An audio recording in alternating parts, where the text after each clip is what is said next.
I was earlier than most because I was actually working with AI before this latest kind of generation, before ChatGPT turned up in November 2022. I've been working with AI for 2 or 3 years prior to that with chatbots. But it was a very different world back then, very, very complicated to interact with AI. So when ChatGPT turned up, it really was like amazing. It just completely blew my mind. Because it's like it felt like 3 decades worth of progress in a weekend. If you enjoy The Fix and want to get access to even more good stuff, join the Fix Accelerator today. Get access to special masterclasses from Nick and me, watch expert interviews with industry legends, join live copy feedback sessions every week, and get connected to our very own private copy network. Visit thefixaccelerator.com for more information. So what's it doing? I think it's kind of messy right now.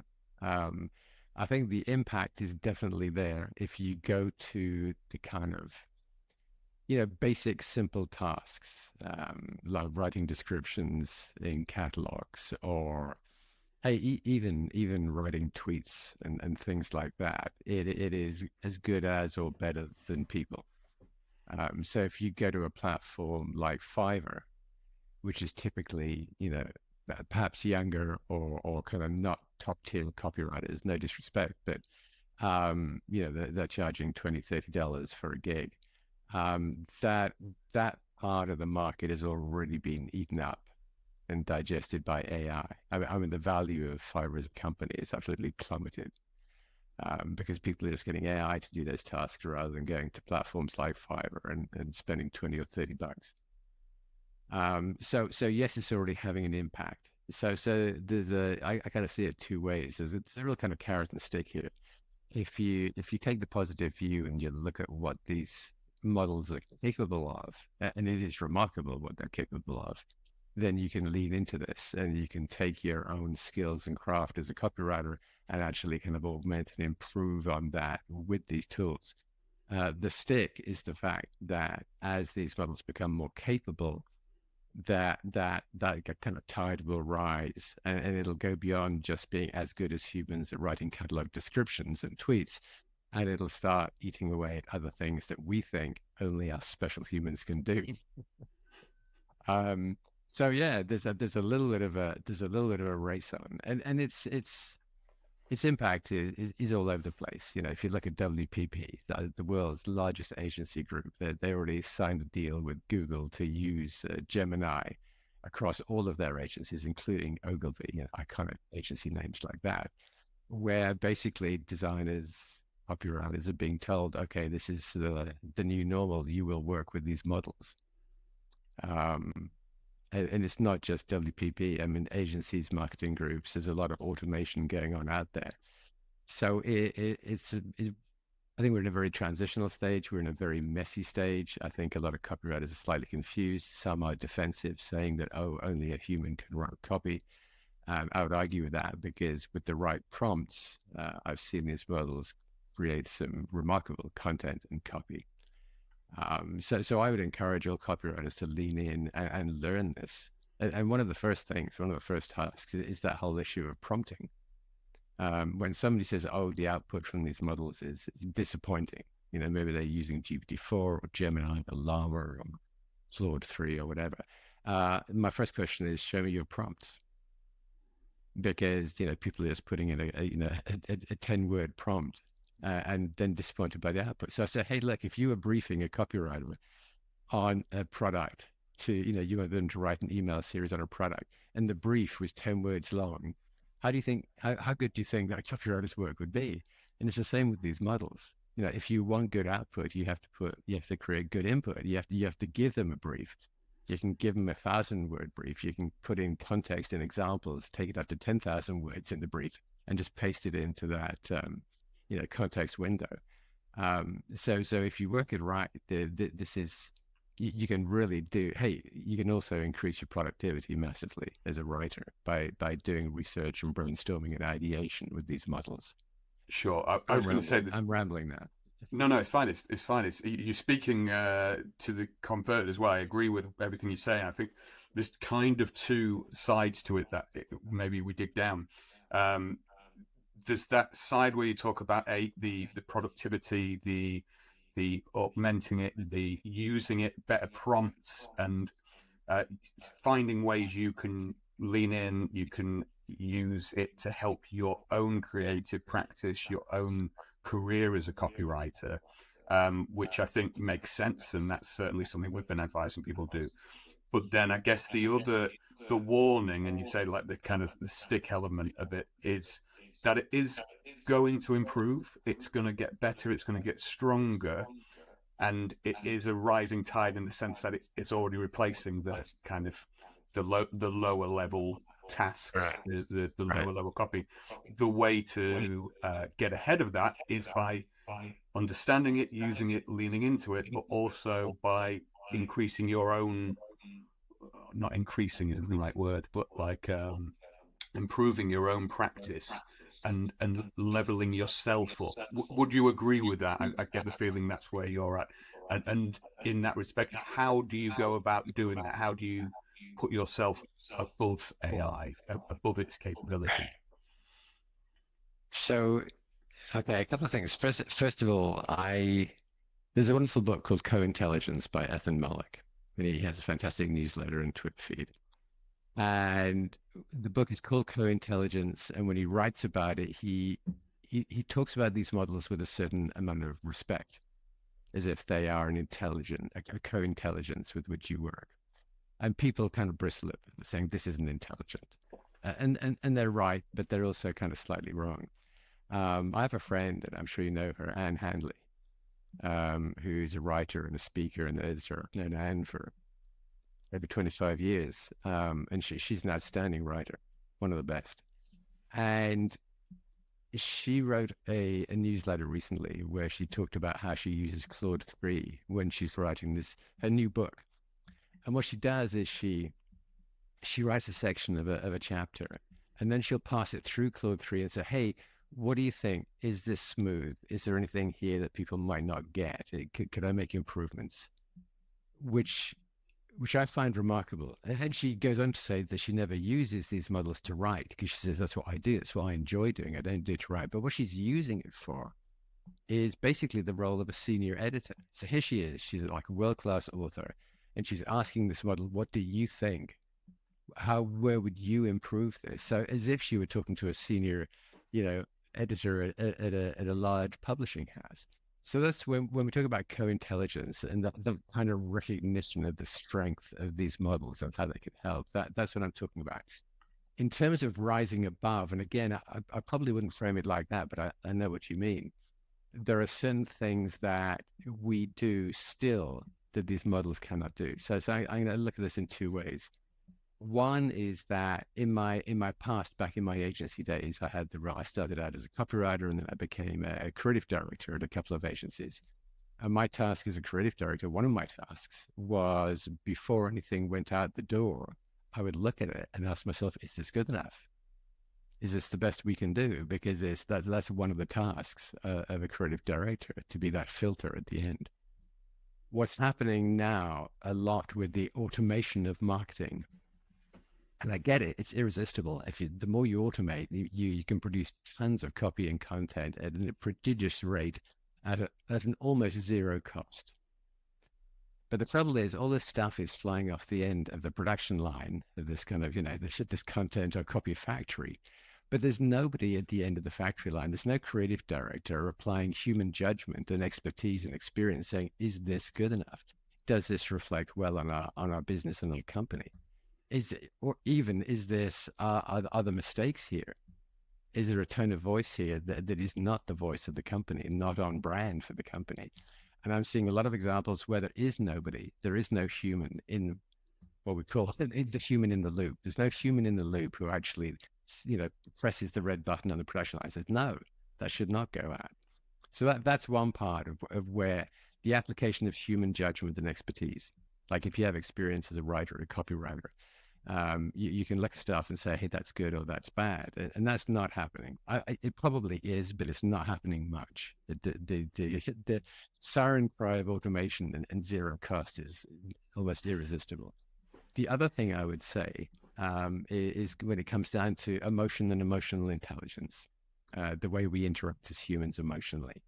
Now, these models, they understand that humans feel emotions. They've read the transcript to Love Story and Romeo and Juliet. They know what it is when we talk about love. They get that.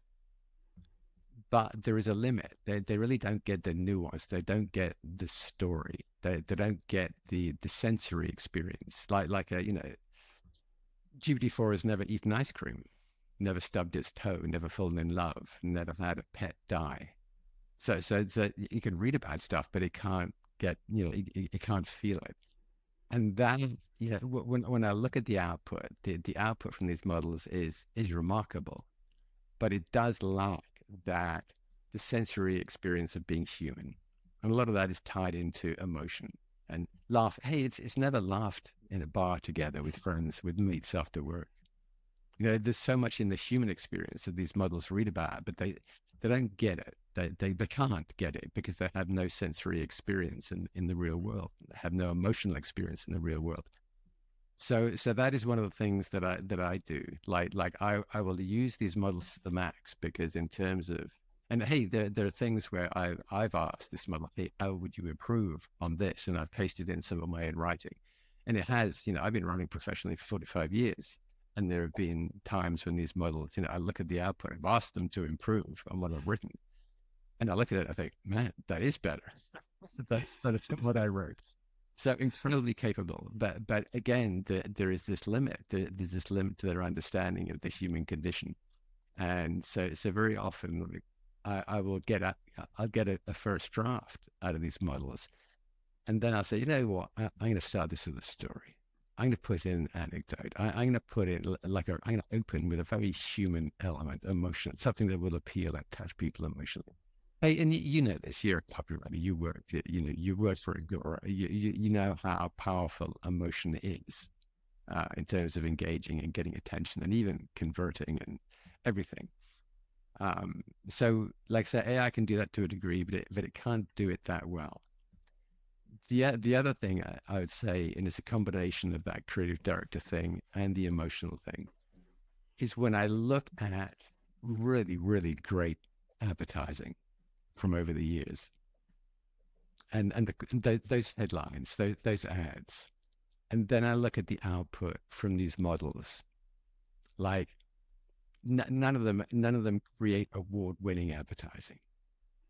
Like an example I like to think of, to use, is the Volkswagen ad that launched the bug in the United States. I guess it was in the 60s or 70s, and it's a horrible black and white picture of the Volkswagen bug, and the headline is one word. It says lemon. So in America at that time, the culture of the automobile in America was big motor cars, big muscle cars, like huge vehicles, right? And all of a sudden comes this very ugly thing that looks a bit like a lemon, but it's a black and white photograph. It looks really ugly. And also, again, in vehicle culture, lemon means a bad car. It means you bought a lemon. It's rubbish. It's a rubbish vehicle. So Volkswagen does this ad with this black and white picture. The headline is lemon, and it was incredibly successful. It totally put Volkswagen on the map in the United States. I don't think any of these models would ever come close to creating that ad. Yeah, no, I agree. So we just did here in the UK, we did a festival recently about copywriting. We do an annual festival and get about 200 copywriters in the room. But this year we had a theme, and we spoke about AI. And the talk I gave, when I started thinking about it, simultaneously I was obsessed with Kurt Vonnegut, the author, and I was reading a lot of Kurt Vonnegut work. As we all should be. Yeah, as we all should be. And I was thinking about what made him so good, what made his writing so entertaining, so interesting, so unexpected often. And I realized it was the unexpected juxtaposition of things. He often he's lots of people do this, but he seemed to juxtapose things in a way that you would not expect them to be together quite often. And I realized, that's interesting. I feel like when you talk about something like the lemon, the Volkswagen thing, that's an unexpected juxtaposition. It's putting something together that you can't really quite understand. It seems almost random to a certain extent. It's silly. It's absurd in many ways. My gut feeling is I don't think AI without a very good prompt, and I acknowledge that it's what you put in will maybe get you there, but I don't think it will be able to discover new ways, new unexpected juxtapositions like that. And I think that's kind of what you're talking about, why it doesn't produce that kind of stuff. It can only echo and kind of recreate what it's already seen, whereas because of our understanding of human emotion, because of, as you say, the experience of laughing down the pub with some friends and saying something that might seem on paper weird, but actually is quite funny, and we'd get it, and then another human would get it. You can't recreate that yet. I will always put yet in there. There might be a way of doing that.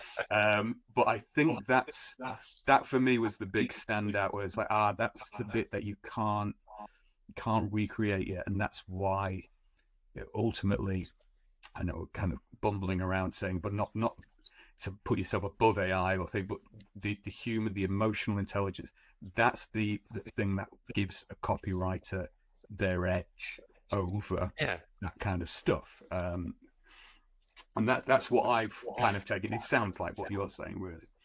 I think so, yeah. Well, by the way, you had me at Kurt Vonnegut, huge fan. I actually got to meet him at the Institute of Contemporary Arts obviously many years ago, which is an amazing moment for me, because I was and am such a huge fan. And like you say, he'll put humor in a moment of tragedy and other things. So yes, I agree. That said, I got a tip I will share, is that when I run prompt and I get output, and it's like, okay, that's pretty remarkable, but it's not blowing me away. I will go back and I'll say, give me a non-obvious version, or give me some non-obvious ideas. That just phrase, just that hyphenated non-obvious. I use that probably once a day, and it gets it. So if it'll come up with some, I'll say, hey, give me 5 ideas for a post, for blog posts on this particular topic, or for this company, and it does. And they're always like, yeah, I already done that. I'll just say, hey, give me a non-obvious versions. And that, I find, it starts coming back with some much more interesting stuff. That's interesting. So you can tweak it that way. And you can actually ask it to, one of the things counterintuitively that I use these models for is sentiment analysis. So I might find, let's say there's a product on Amazon, it's a food blender. And so I will copy and paste 100 product reviews from buyers, from customers.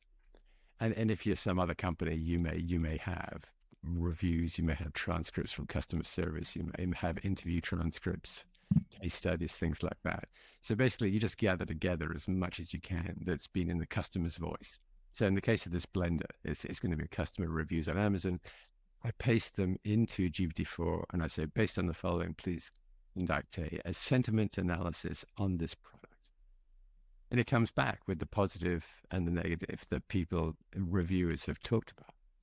And then I'll say, okay, on the positive side, and I could do the other. I could say on the negative, but I usually start with, on the positive side, what is the language people are using when they express satisfaction with this product? What are the phrases and terms they're using? So now what I'm doing, and as a copywriter, you'll totally get this, is I'm picking up the language of our best buyer, of the best prospect. I'm picking up the language of the happy customer, which gives me an opportunity now to mirror that language. So then I'll say, so this is like, and again, my best prompting experiences are a sequence like this. I'll say, one, do me a sentiment analysis. Two, extract the positive language out of this. And then I'll go to step three. I'll say, bearing all that in mind and mirroring the language of our satisfied customers, write me a series of 3 promotional emails for this product. So by conducting a sentiment analysis, which is about feeling and emotion, picking up that language, mirroring that language in a series of emails. Is it perfect every time? No, it's not. There's always that application of human judgment. You go in and say, hey, that's pretty good, but... And the other nice thing about using these models for things like, I don't have to say, write a subject line, have a greeting, have a sign up. It knows that. It knows what an email looks like. I don't have to go into that kind of detail. It already gets that. So but that, like I say, is slightly counterintuitive, because what I'm doing is I'm asking it to seek out emotional expression of satisfaction, of happiness with a product. So it's not like you can't do anything with regard to emotion with these models. You can. Yeah, to your point, it doesn't know why somebody laughed at a joke that doesn't sound that funny in a pub on a Friday night. Sure, but I think it's a really interesting. I'm going to try that myself, but that idea of almost giving it a tangible, in the form of those like customer service feedback kind of thing, giving it a tangible what's the word I'm looking for, example of where you would see the emotion coming out in the words. Right. Like that's a really interesting thing. But it just goes to your point about the better you prompt, the more that you can understand. So I guess that's like, it's almost like a weird reverse engineering of the copywriter's mind of going, right, well, I'd go there. So what would I do if I was writing some copy? I always say I used to get all my copywriters to spend an hour in customer service each week, listening to what readers were saying and getting back the feedback and everything. So then I could take that, mirror that language and do that thing. So it's going, oh, actually, well, I'm going to take AI through that process in the same way so that they can see the examples of it and they can follow through just as I would if I were training any copywriter. But I think we probably...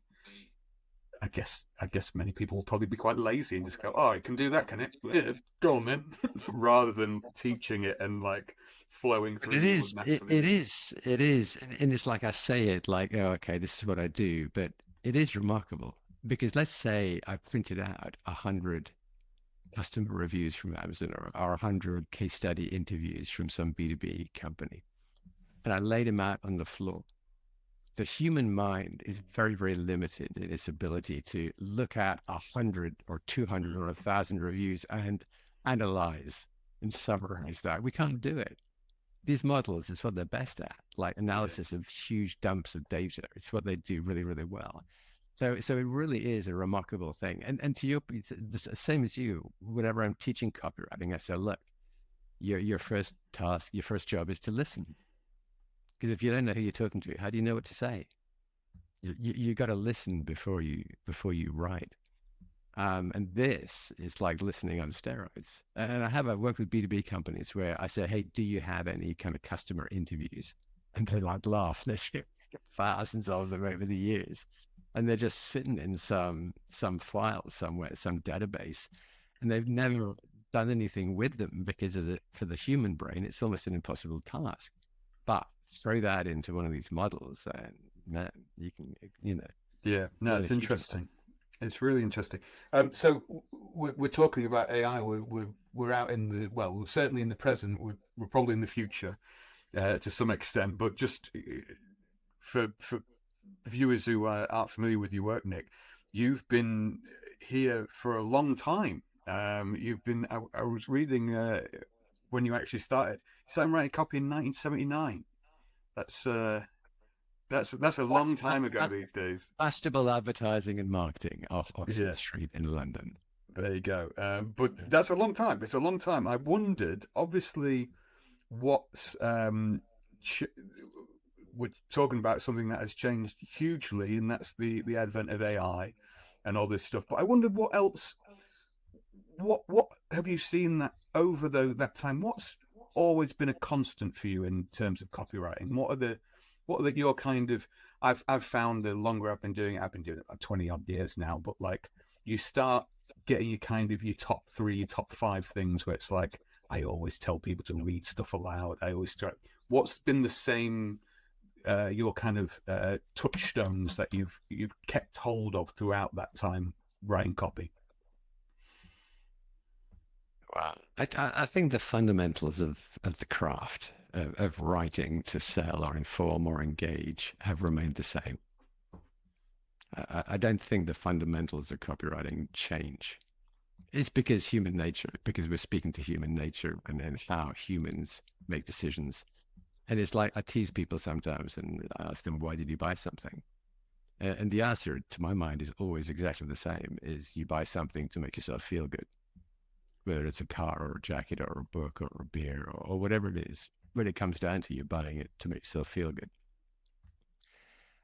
So that's at a very fundamental level, and I think the craft of writing has remained the same. One of the things that has changed, and it circles back to something we've already talked about, is the role of the creative. So late 70s, like let's say the 80s in London. So this is the kind of tail end of the Mad Men era of advertising in London, New York. The creatives were king and queen.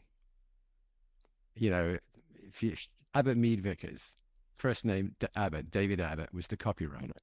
The copywriters, the creative directors, the art directors, they were at the top of the pile. Creative was everything.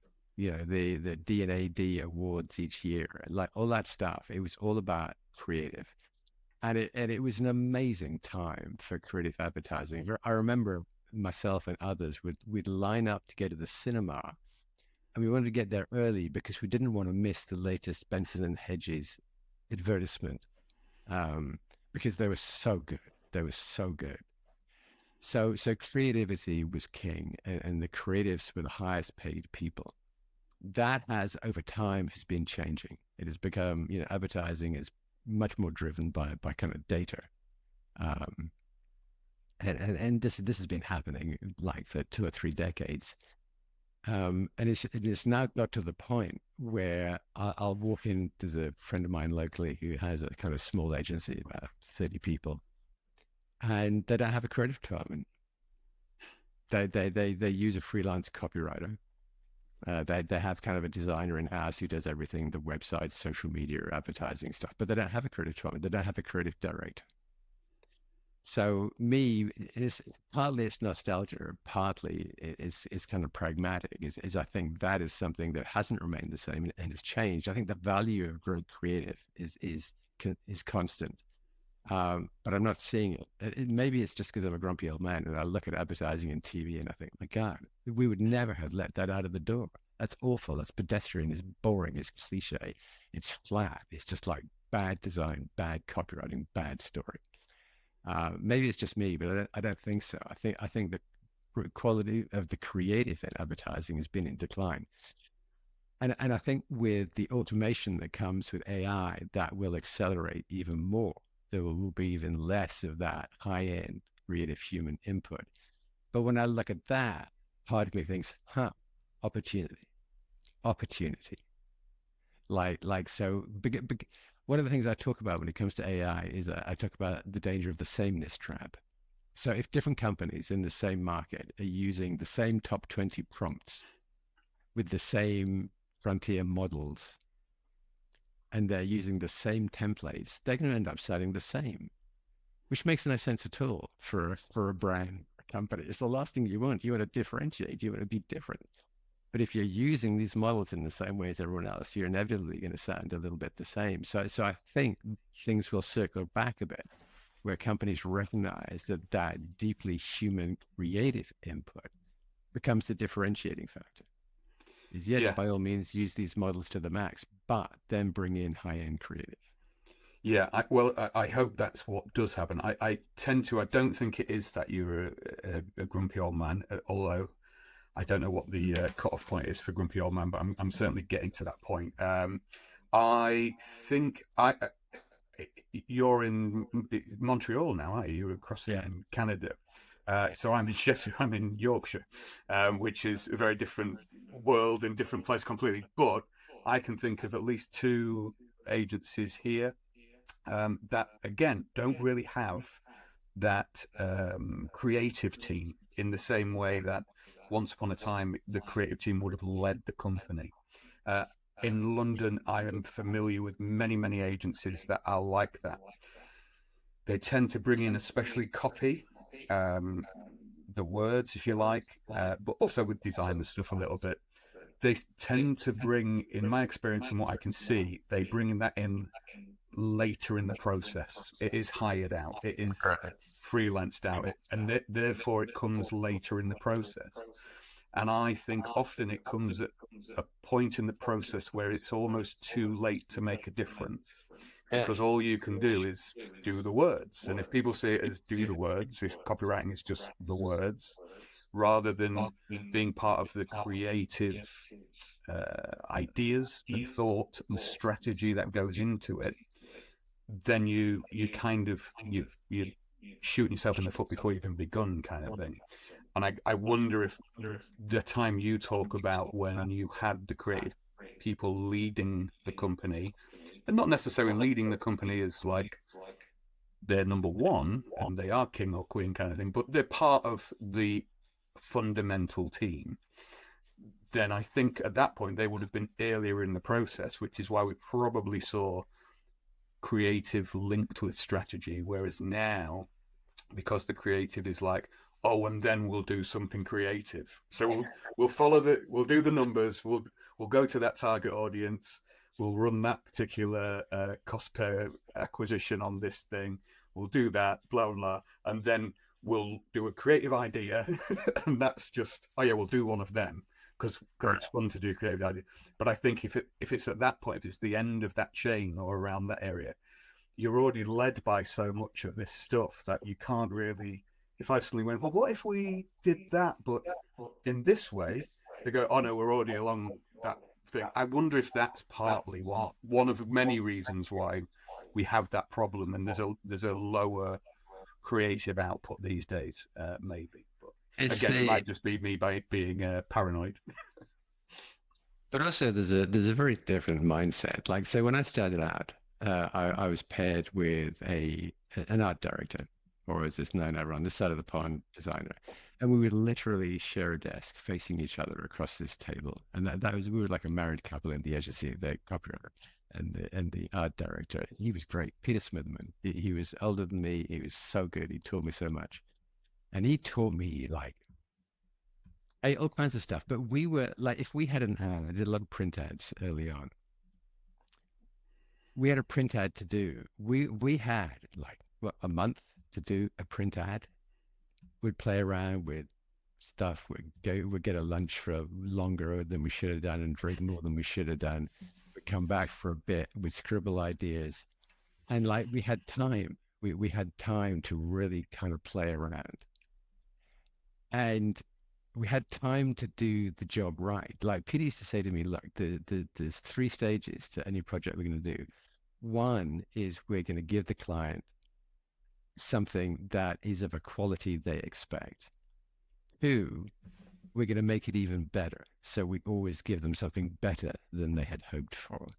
3, you and I, Nick, are going to make some final changes that nobody other than you and I will ever notice, but we'll notice. So for example, he used to, like, we'd have a font, let's say he's using Garamond, and he'd say, man, I love this. But you know what? Whenever it comes out, the period, the full point at the end of the sentence, it's always just a tiny bit too far away from the last letter. So we were working like in physical space, PMTs back then, photomechanical transfer. So he'd take out a little razor and he'd cut these final points and he'd move them. Nobody other than us would ever see that. Or he'd look at a headline and he'd say, Nick, I need the headline about 3 characters shorter. I want to get it on 1 line. And I said, look, just reduce the font size. Like then it'll be on 1. He said, no, the font size is perfect. It's just your headline is too long. So there was the detail there and the time and the money. We would spend a fortune on these ads just in time. That's not how it works anymore. It's now super fast, super fast, super fast, super fast. And nobody's looking at that kind of detail. And nobody, I think, we used to take, again, I'm sounding like a nostalgic, grumpy old man, but it was a craft we were proud of, the creation of these ads. It really was a craft, and we were proud to do it well. I don't think creative people are given that amount of space and time to do their best work anymore. I'm sure it happens somewhere, but again, that is my fear with AI. I'm a huge fan of AI. I use it every single day. It's had a huge positive impact on my work, my business. I'm not going to turn away from it. I use it absolutely, but I do like to stress to companies: look, bring in human judgment, bring in human creative judgment, bring in that human emotion. Apply like just simple emotional intelligence to everything you're creating with these models, and you will avoid some errors, and you will also make it much better if you do that. And you will, most important of all, you'll create advertising that is different from what your competitors are doing. You won't fall into that sameness trap. Well, I was just thinking that because we're in danger of becoming too nostalgic people looking back on a bit more beautiful time of creativity. But I thought, right, how do we end on a more positive note? But all of it, you kind of leaned into it there a little bit. But the idea that we don't have enough time as creatives to give that pride, to move those full stops, to put that little detail in. And by the way, those three things are very good kind of rules to follow, to always like do the best work, confound people and do something better, and then do stuff just for yourself. I think that's a very good little framework to take away. But on the idea that we don't have enough time to do that stuff, and companies, I'm always trying to be very practical. I know a company will see going, oh, well, I don't want to pay them extra time to do that kind of stuff or what have you. I've got budgets, I've got things. But if we can, as creatives, use AI to do the stuff that we were talking about early doors, where it's improving productivity, iterating things quicker, taking on all of that customer service stuff that we would never be able to do as a human.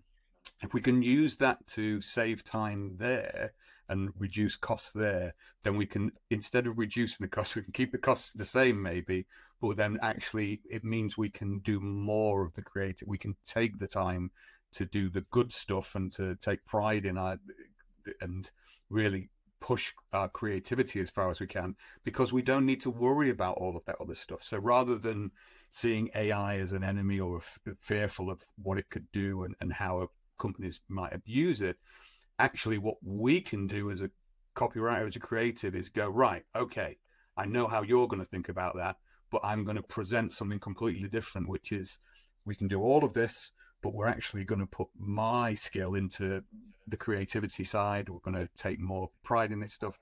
By using AI in this effective way, we can actually kind of solve the problems for the company and the challenge for us as creatives, where we need more time to think about the higher level emotional stuff. So I guess it's just I'm making the case for leaning into AI, but understanding why, understanding its limitations, but understanding how it can benefit you and allow you to be more creative. I agree, because it can. When I look at the speed at which I can do kind of brainstorming, research, analysis now, it's, I'm saving kind of 80% of my time at that end, which, like you say, it frees me up to spend a bit more time on my craft. And that you were saying, like, I've been doing this forever. It's like the only reason I keep doing it is because I love the craft of writing. And I don't care whether it's poetry, whether it's fiction, whether it's advertising. I mean, when I look at the best advertising, I put it in the same class as if I'm looking at, Vonnegut or T.S. Eliot. Here's a master of this craft. Here's a master advertising copywriter, or here's a master author or poet or whatever. So I think to love the craft of writing or copywriting, that's what keeps you going. It's what pushes you to be good, but it'll also allow you, to your point, to use AI in the most positive sense, but don't use it to replace what you love to do. Don't use it to do all the writing. Use it to help you become even better at what you love to do. It's like the quote I was saying from Anne Handley. She uses AI as an editor, but she said, I don't use it to write. She said, that's what I like to do. I've heard the same from Bob Bly, very famous American copywriter. And he said, why would I use it? He said, that's what I enjoy doing. I love writing. So he uses it, Bob Bly uses it a lot for ideation, for long form copy, for long form sales pages. He just said, hey, I want a big idea. And he just brainstorms. But he always does all the writing himself because he said, that's what I enjoy. It's who I am. It's what I do. Yeah, no, it is what we do. Well, thank you very much for your time, Nick. I won't keep you any longer. That was absolutely brilliant overview. I didn't know we were going to spend so long on AI, but I thought I actually enjoyed. I thought you explained things very nicely, and it kind of summed up a lot of certainly at the Fix. We've been discussing a lot around AI recently, and I thought that was a really nice way of thinking about it. And as I say, I really like the that kind of 3-step process for kind of guarding your own output, really, I guess, and making sure you've got creative fulfillment and you feel good about what you're doing was really good. So yeah, thank you so much for and good luck on the next however many years of writing. I'm sure we'll be here in a while. We were talking about Drayton, is kind of infinite, so maybe you'll hopefully be infinitely writing copy. No matter how many AI bots come and try and take over. Well, it's been a pleasure. It's always fun to talk with a fellow copywriter. Thank you, Nick. Thanks very much. That's all for this episode, but if you'd like to get your copy reviewed, or you've seen some copy you want Nick and Glenn's opinion on, get in touch at feedback@thefixcopywriting.com. Thanks for watching, and don't forget to like and share.